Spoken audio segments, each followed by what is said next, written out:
blindsided me with a 3-month notice? I know you probably read that and thought, huh? How can you be blindsided with a 3-month notice? Allow me to explain. Me and my wife were renting and had agreed to a month-to-month lease. For those of you who don't know what that is, it's a lease that may be altered or terminated by either party as long as proper notice is given to change or end the lease. Our contract stated that 30 days notice was required from both parties. We got along with the landlords great and lived there for about a year and a half. We never made a late payment. You would often have dinner together, and there was a mutual like for one another.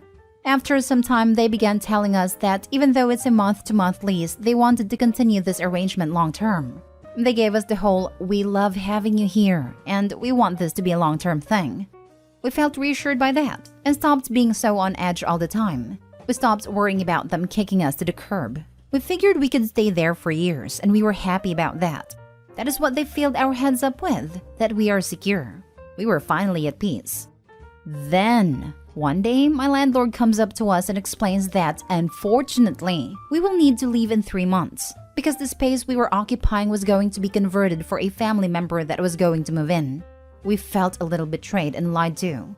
However, we understood that is what we agreed to, and we should have never relied on their word to begin with. He kept telling us, "I gave you all 3 months notice instead of 1 because we really respect and appreciate you guys. I'm doing y'all a favor. That shows we really care." Half of me agrees, but the other half was like, "You're still a prick." That same night, me and my wife began apartment hunting. Luck was on our side because we found a better apartment with more space at around the same price as our current apartment. We put in the application and got accepted 1 week later. We signed all the paperwork and were given a move-in date. The time came to tell our landlords. We told them we had found a new place and wanted to activate our 30 days notice. We thanked them for everything, the same stuff they fed us. We let them know that after being told we had to leave in 3 months, it was in our best interest to find a new apartment sooner, and so we did. We didn't want to wait too long to start looking and end up homeless after the 3 months. They went off on me and my wife, telling us we can't do that and that they would take us to court. They were yelling personal insults to us and the police were called. Am I crazy for not believing that we did something wrong? Now for the top comments. Our contract stated that 30 days notice was required from both parties. This is all we needed to know, and the only real thing that matters here. You're abiding by the contract that both you and your landlord signed. You're not the a-hole. OP wouldn't be the a-hole to abide strictly by the contract regardless. But it also doesn't sound like they sat on notice maliciously. They found a place to move and let them know. Landlord wants the extra months of rent. Too bad.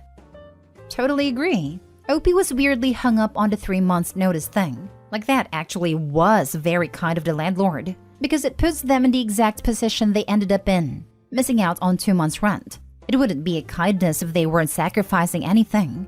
If the landlord really wanted you there longer term, OP, they would have switched you to another lease. The landlord is unequivocally the a-hole for getting mad that OP basically responded to the gesture of kindness with, "Okay, I accept, and will use that extra time accordingly." They clearly just wanted the credit of doing a nice thing without actually doing anything meaningful. But OP, the whole only 3 months notice after saying how much they liked us but never moving us to a longer-term lease angle isn't as sympathetic as you seem to think it is. Neither of you did anything wrong until they got mad. I was going to say no a-holes here, as they can ask you to leave regardless of what they said before, and you can tell them you're leaving, right up until the point they freaked out. I'm betting they were counting on those 2 months of rent to help pay for the modification to the space for the family member. Not the a-hole and take photos of everything before you leave. If they freak out now, they could freak out about damage and keep your security deposit. OP, buy a newspaper that morning and put that front of the newspaper in the pictures. It's a way of date stamping them so they can't claim the pictures were from the move-in date. And take pictures of everything. They're definitely gonna treat that security deposit as a bonus month's rent. Next story. Am I the a-hole for telling the new neighbors that they got what they paid for, including being shunned by the neighborhood? Where I live, real estate developers have started snatching up family homes, bulldozing them, and building enormous $2 million houses on the plots of land. The houses also stick out horribly in terms of aesthetics. Think single-level brick homes with a 3-level gigantic white and black box in the middle. My home's been in my family for several generations. We have always been known for having a large, beautiful garden. We invited over kids to help with gardening. We gave away so many veggies. We'd hold parties, etc. It's been a neighborhood treasure for years. Until developers snatched up the lot next door, bulldozed and erected an enormous house that blocks out the light to most of the garden. Many of us tried to fight it with the city, but everything was denied. It was heartbreaking. Our neighborhood has been changed forever. This was a link to my family, and I almost have to go through a grieving process for it. The new owners moved in and were not welcomed warmly by people in the neighborhood. I avoided them for as long as I could, other than politely waving or nodding. It was a young couple in their early 20s. We finally came face to face, and the woman asked if we could chat. She said that they felt like maybe they'd done something wrong when they moved in, or if they aren't pulling in their trash bins or something, being too loud, etc., because people haven't been very friendly. The guy says that he is surprised considering it felt like a nice and somewhat affluent neighborhood, and given the price, he was expecting friendly neighbors. I asked if they had done any research about the area. They said that they moved from California, so no. I said that maybe that was their mistake. They said they didn't know what I meant. So I asked if they'd ever looked in our backyard. They said yes, and said they think the garden is cute. I said yes. The garden that now has about half less sunlight than before that house was built and was a neighborhood treasure. The guy said, well, it's not our fault you built the garden there, is it? And I said, well, you guys got what you paid for. $2 million for a house that everyone in the neighborhood hates. I said that I hoped it was worth it and wished them a nice day. When I told another neighbor about the exchange, she told me that she does feel bad for them moving without having any idea what they were getting themselves into. Am I the a-hole for telling them that they got what they paid for? So you unloaded your pent-up anger at the developers on a couple who unwittingly bought the house? You're the a-hole. That couple did nothing wrong. They bought a house that was on the market. Now, if they had been the ones to buy the house/land from the previous owner, bulldoze it down and then build their $1 million mansion, you might have a leg to stand on. But from what you say in the post, the neighborhood is taking out their frustration/anger on an innocent couple. Yeah, but I do get why he'd be angry if instead of, oh, we're sorry we didn't know about your garden, they decided to go with, it's not our fault you built your garden there. You're the a-hole. They just bought a house. Did you research the neighborhood? Is your garden a big thing so well known it's in papers? That people could know about it without having talks with the neighbors before moving in, and specific talks. And even then, they did not design the house. Just bought it. It is not their fault, and you are being angry at them as if it is. Even if they researched, it's not like the house being on the market or someone else buying the house would have changed the fact that the house existed. No matter who bought the house or if it sat empty, it was blocking the garden. You're the a-hole. I've seen a lot of NIMBY-type folks on here, but you take the cake today due to treating people like crap because they apparently stole your sunlight, and you were big mad about it. These people likely had no idea about your garden or what was there prior to the house they bought being there. It's not their fault the house was built there. You want to be mad? Be mad at the real estate developers. That's the actual bad guy here, not the people who bought the house. Okay, but people from places like California moving to places that are smaller and cheaper building houses like this really is messing up the market in some states. Next story. Would I be the a-hole if I purposefully bought a smaller house so my mom can't come? My 34 female mom, 65, got divorced from my dad when I was 20. I had saved all my money for years and had been working 2 years at this point, and the economy crashed and houses were so much cheaper. My dad had remortgaged our house so much it was worthless, and the bank had to get it. I bought with co-ownership. So I paid a mortgage on half the house and rent on the other half a 3-bedroom house. Otherwise, my mom and 2 brothers, Josh 13 and Richard 18 at a time, would have been homeless. Since then, I have paid for everything and paid off her credit card debt twice, about £6,000, and I buy absolutely everything including food. For the past 3 years, she has become absolutely unbearable, commenting on everything I buy, and keeps saying, when I was your age, we didn't have money to waste on XYZ. It's my money and I work all the time. She will never give me peace, and working from home has just made it worse. Constantly nitpicking, asking the same questions over and over, starting arguments and then playing the victim. Richard is married now, and as always, everything revolves around him even though he has never done anything. So I said next year when she gets the state's pension and has loads more money. She's gone because she's starting arguments every other day with me and Josh. I told her that she can move in with Richard as he has a 4-bedroom house or find somewhere else to live because I no longer care. She keeps saying, what will people think? All she seems to care about is what other people think and not the hurt she caused all the time. So would I be the a-hole? Now for the top comments.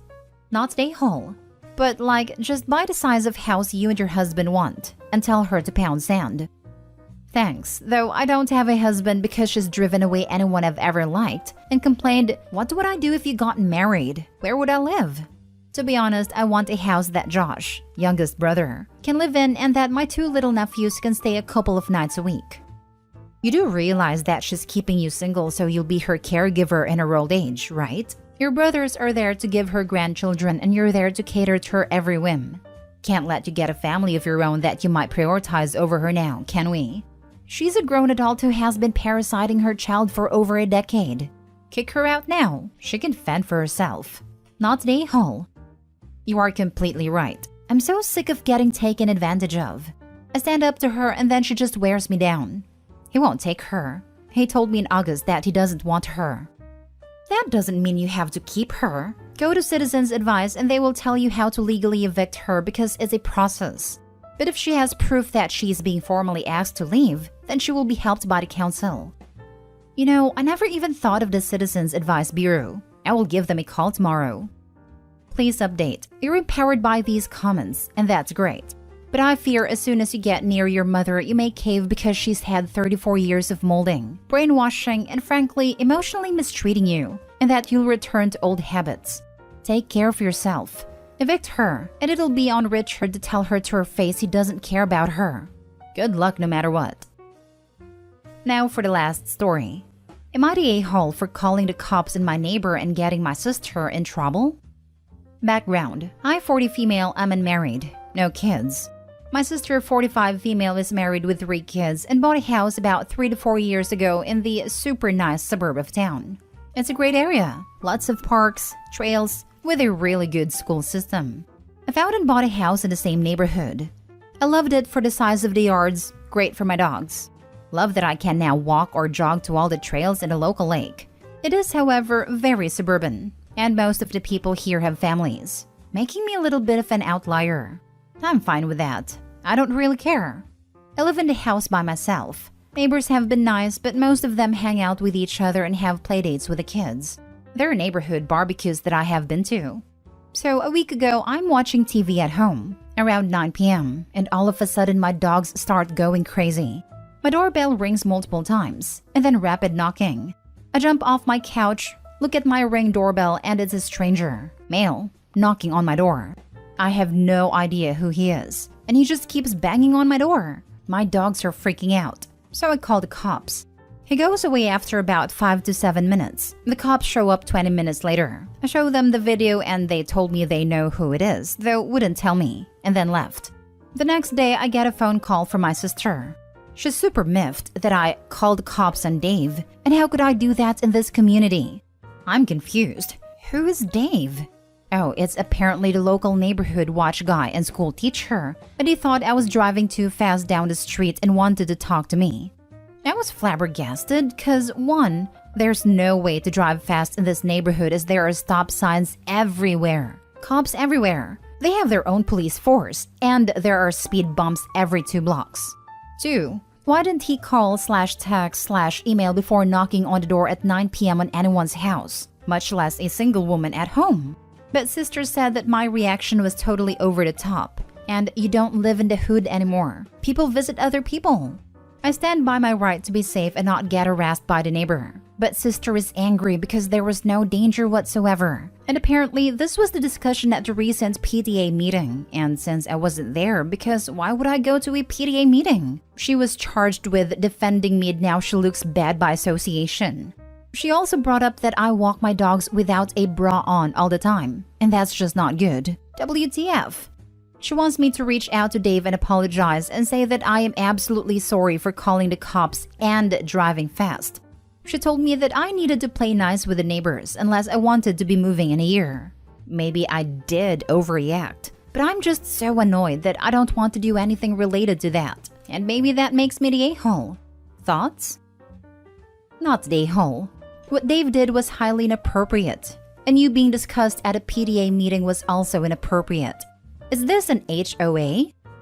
Actually, no, there's no HOA. This is partially why I bought here. The PTA meetings apparently have just slowly become a neighborhood meeting because everyone is their guest, per my sister. There are a few other people here that don't have kids or aren't married, but I don't know what they do or care. If you care enough, approach the school board to alert them that PTA meetings are being exploited because non-school related issues are being discussed. These people need to get a life because this is a gossip club. The school board probably doesn't care. Communities like this are all ran by the same chuds, and nothing productive ever gets done. Just one big community circle jerk. I'm sorry. The moment the cops basically went, "Yep, we know who this guy is," you know they aren't a huge fan of him. If they thought Dave was this awesome, helpful guy, they would have gone, "Oh, it's Dave. He lives on Maple and does neighborhood watch." I imagine it was related to that, but we'll speak with him still. Instead it was, "Yeah, we know who it is." That's a, "we find this guy a bother." Because Dave is a wannabe cop and is in everyone's business. I bet this isn't the first time that Dave has overstepped his boundaries. Because he is bullying the neighbors to follow his rules. Sorry, I mean the neighborhood rules.